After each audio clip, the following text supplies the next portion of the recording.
Bismillahirrahmanirrahim. Assalamualaikum warahmatullahi wabarakatuh.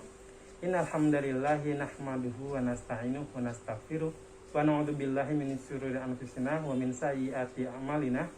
May yahdihillahu fala mudhillalah wa may yudlilhu fala hadiyalah. Asyhadu an la ilaha illallah wahdahu la syarikalah wa asyhadu anna Muhammadan abduhu wa rasuluh la nabiyya ba'dah. Halo guys, jumpa dengan saya Budi di sini di channel ini.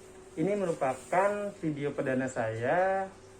Pada kesempatan kali ini kita akan membahas bahasa Arab ya secara umum. Jadi seperti yang kita ketahui bahwa bahasa Arab itu kan merupakan salah satu bahasa dengan penutur terbanyak di dunia ya.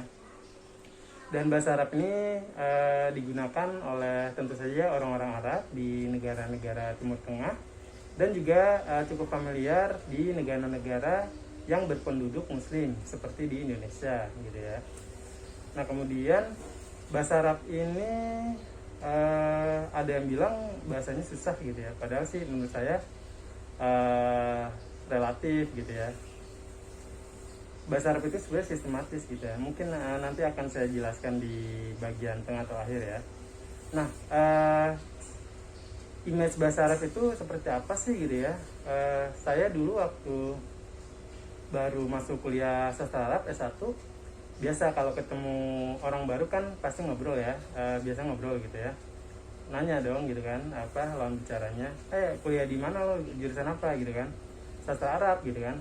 Terus lawan bicara saya itu bereaksi, wah bahasa Arab, masuk surga dong gitu kan. Nah itu saya pas denger itu surprise banget.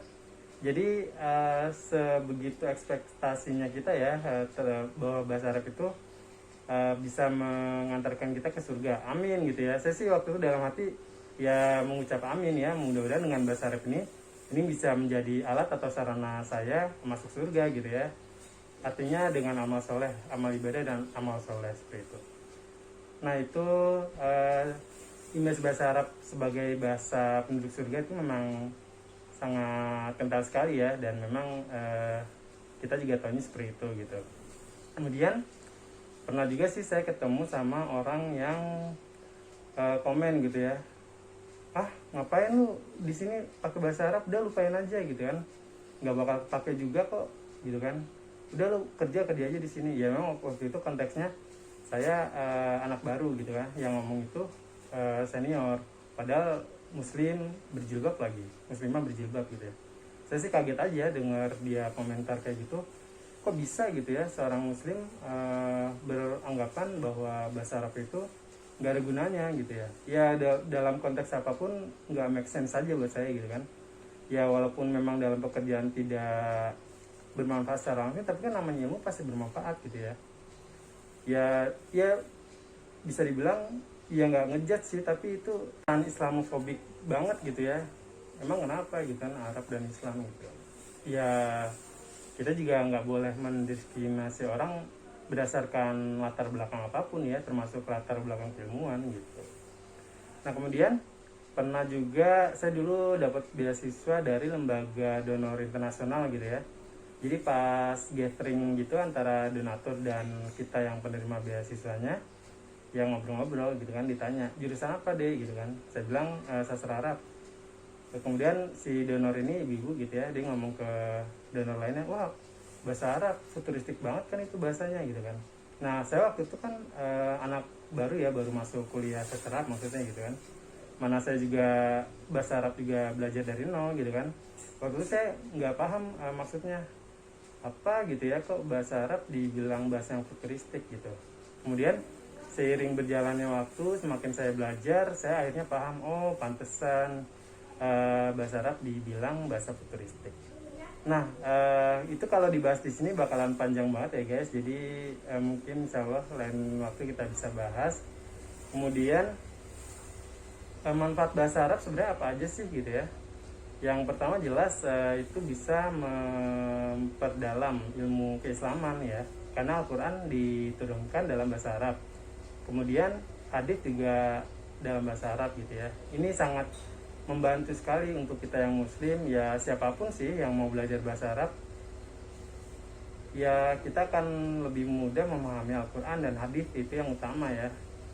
Jadi gini guys, jadi selama ini kita mungkin kalau baca Al-Quran ada yang baca Al-Qurannya aja, bahasa Arabnya aja, ada yang Al-Quran sama terjemahan gitu ya. Nah untuk yang Al-Quran sama terjemahan bagus sih gitu ya, itu kan upaya kita dalam memahami Al-Quran.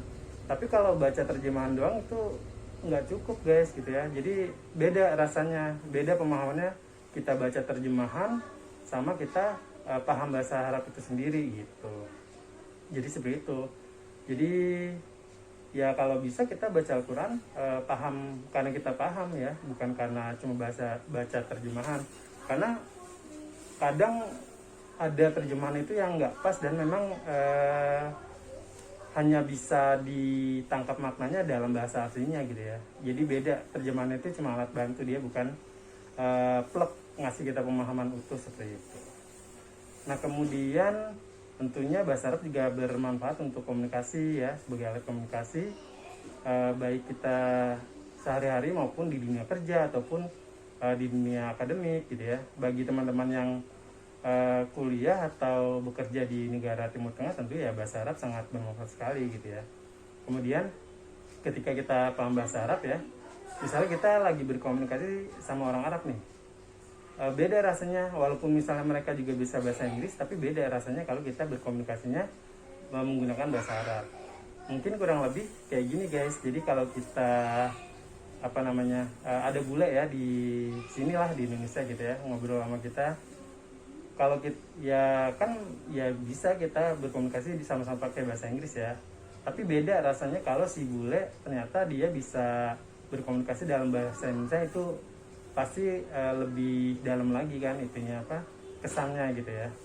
Nah sama kita juga kalau berkomunikasi dengan orang Arab, instead of communicating with English ya kita bisa using Arabic gitu ya, pakai bahasa Arab. Jadi lebih catchy lah gitu ya, itunya maknanya. Kemudian ada pertanyaan mungkin ya, ngapain kalau kuliah sastra Arab gitu ya, nanti kerjanya kerja apa gitu ya. Nah ini dulu juga menjadi salah satu pertanyaan mendasar bagi saya sebelum memilih jurusan kuliah. Jadi saya itu memang dulu pilihan pertama saya itu sastra Arab guys gitu ya. Ya pertama sastra Arab UI, kedua bahasa Arab UNJ gitu ya. Alhamdulillah saya diterimanya di UI gitu ya. Nah ini kalau saya sih dari dulu berpikiran rezeki itu udah ada yang ngatur gitu ya. Yang penting kita punya ilmu yang bermanfaat aja dulu gitu kan. Mau itu nanti kita kerja apa, ya peluang kan insya Allah ada aja gitu ya. Apalagi sekarang gitu ya, banyak peluang ya sastra juga tidak terpaku harus bekerja yang plug related to Arabic gitu ya. Bisa aja kalau kamu jago IT, kamu jago marketing, atau kamu jago bikin konten gitu ya.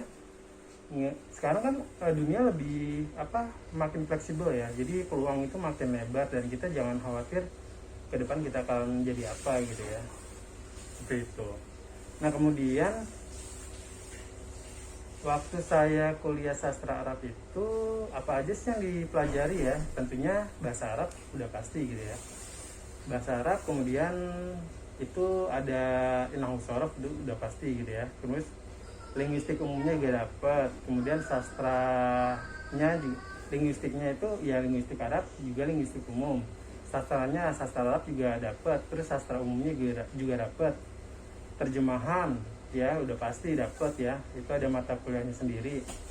Jadi di mata kuliah terjemahan ini nanti kita bahasa Indonesia kita juga mau nggak mau jadi kuat gitu, karena kalau kita gimana mau nerjemahin ya dengan baik kalau kita sendiri nggak paham bahasa Indonesia gitu. Nah ini juga jadi otokritik juga buat kita yang belum memahami bahasa Indonesia dengan baik, mungkin karena kita merasa sebagai native gitu ya, native speaker bahasa Indonesia, merasa kita udah paham, padahal ternyata kalau kita pelajari beda gitu ya, yang dipelajari dengan yang kita jumpai sehari-hari. Kemudian waktu itu saya juga belajar pengajaran bahasa juga sih, walaupun itu bukan ada di program studi Arab ya, itu saya waktu itu ngambilnya di program studi Inggris. Jadi itu kayak mata kuliah pilihan bebas gitu. itu aduh manfaat banget buat saya karena ya itu apa ilmunya kan ilmu umum ya, jadi bisa diterapkan di bahasa apa aja gitu ya. Ya karena saya backgroundnya bahasa Arab ya saya bisa terapkan di bahasa Arab. Itu dari belajar sejarah metode pengajaran bahasa ya, emang sih berangkatnya dari bahasa Inggris, tapi ya itu tadi bisa diterapkan juga di bahasa lainnya. Kemudian juga bikin silabus segala macam, pokoknya benar-benar bermanfaat sekali waktu itu saya mengambil mata kuliah pengajaran bahasa itu gitu. Kemudian interpreter ya udah pasti ya, interpreter itu juru bahasa atau penerjemah lisan gitu ya. Nah ini kalau kita sering mempraktikkan bahasa Arab kita akan lancar ya dengan sendirinya tentunya. Kalau kita jarang praktek ya tentunya akan sulit. Oke guys, mungkin sekilas itu dulu dan sekian pertemuan perdana kita. Insya Allah kita akan bertemu lagi di video-video berikutnya yang mudah-mudahan lebih bermanfaat dan lebih menarik. Semoga ini bisa jadi amal jariah saya ya, memberikan atau men-share ilmu yang bermanfaat. Dan jangan lupa jika teman-teman ada komentar, pertanyaan, atau saran, jangan ragu untuk tulis di komentar ya. Dan jangan lupa like, share, subscribe, and comment. Oke, sekian dulu dari saya. Alhamdulillah, fala takunanna minal mumtarin. Al-afu minkum wabillahi taufiq wal hidayah. Wassalamualaikum warahmatullahi wabarakatuh. Dadah.